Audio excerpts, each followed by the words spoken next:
नमस्कार, मैं हूं दीपांजलि मोइत्रा।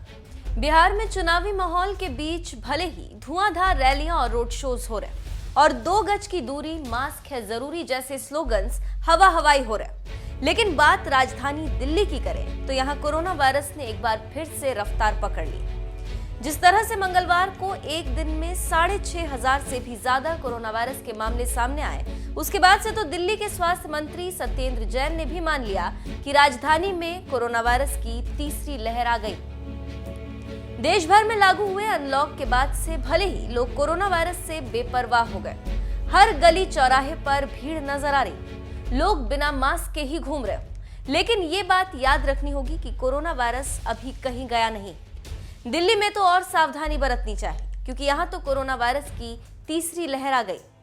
सीएम अरविंद केजरीवाल ने बुधवार को कहा कि पिछले कुछ समय से दिल्ली में कोरोना के मामले काफी बढ़े हैं, इसे तीसरी लहर कहा जा सकता है। कल इसको लेकर एक रिव्यू मीटिंग कर रहे हैं। अस्पतालों में बेड की कोई कमी ना हो, इसके लिए भी लगातार तैयारी की जा रही।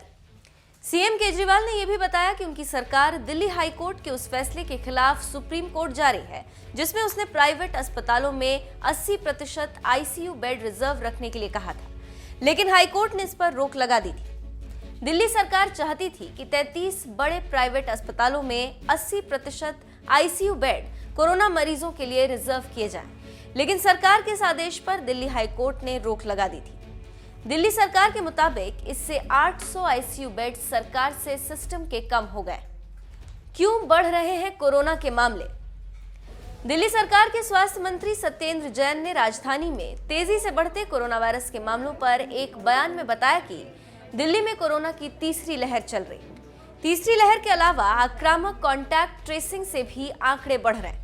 कोरोना के खिलाफ पिछले 15 दिनों में अपनी स्ट्रैटेजी को हमने फोकस किया है। कल 6725 पॉजिटिव केस आए और लगभग 60,000 टेस्ट किए गए थे। 48 डेथ थी, जो कि 10 दिन की जो एवरेज है डेथ की वो 0.84% आ रही है। और अभी तक की जो क्यूमुलेटिव डे 1 से लेकर अभी तक की डेथ की रेशो है वो 1.65% आ रही है।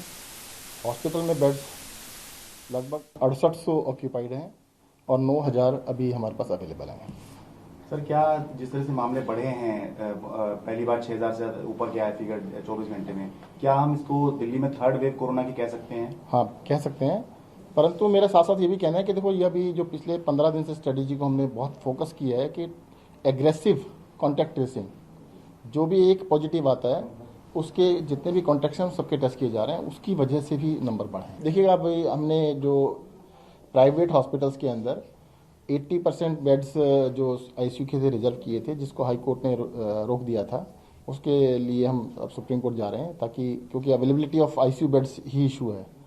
आईसीयू बेड्स वैसे तो नॉर्मली 9,000 बेड हमारे पास अवेलेबल हैं और आईसीयू बेड भी प्राइवेट हॉस्पिटल्स में दिक्कत आ रही है, तो उसके लिए जा रहे हैं। स्वास्थ्य मंत्री सत्येंद्र जैन ने बताया कि इस बार जो लोग पॉजिटिव हो रहे हैं वो अपर मिडिल क्लास और मिडिल क्लास में ज्यादा है, क्योंकि दिल्ली में ये वायरस पहले घनी आबादी वाले इलाकों में फैला था, लेकिन अब की बार थोड़ा ऊपर मिडिल क्लास सेगमेंट में जा रहा है।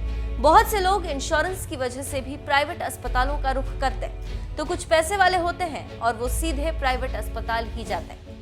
राजधानी दिल्ली में तेजी से बढ़ते कोरोना मामलों के बीच बात देश की करें तो विश्व स्वास्थ्य संगठन यानी WHO के आंकड़ों के मुताबिक भारत में इस वक्त 83,13,800 से भी अधिक केसेस हैं, जबकि 1,23,600 से ज्यादा लोगों की मौत हो चुकी है। इस मामले में भारत जहां नंबर 2 पर है, वहीं अमेरिका नंबर 1 पर पिछले कई महीनों से बरकरार है।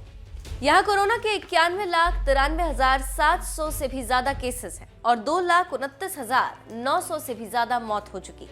और बात पूरे विश्व की करें तो WHO के मुताबिक दुनिया भर में 4,70,00,000 से भी ज्यादा केसेस हैं और 12 लाख से भी ज्यादा मौत हो चुकी है। लेकिन अगर आप बिहार चुनाव की रैलियां देखेंगे तो आपको लगेगा कि कोरोना का डर लोगों के दिल से निकल चुका है।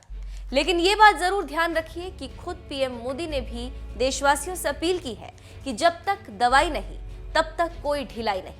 2 गज की दूरी, मास्क है जरूरी, इस बात का पूरा ख्याल रखें। कोरोना से बचने का अभी यही एक तरीका है।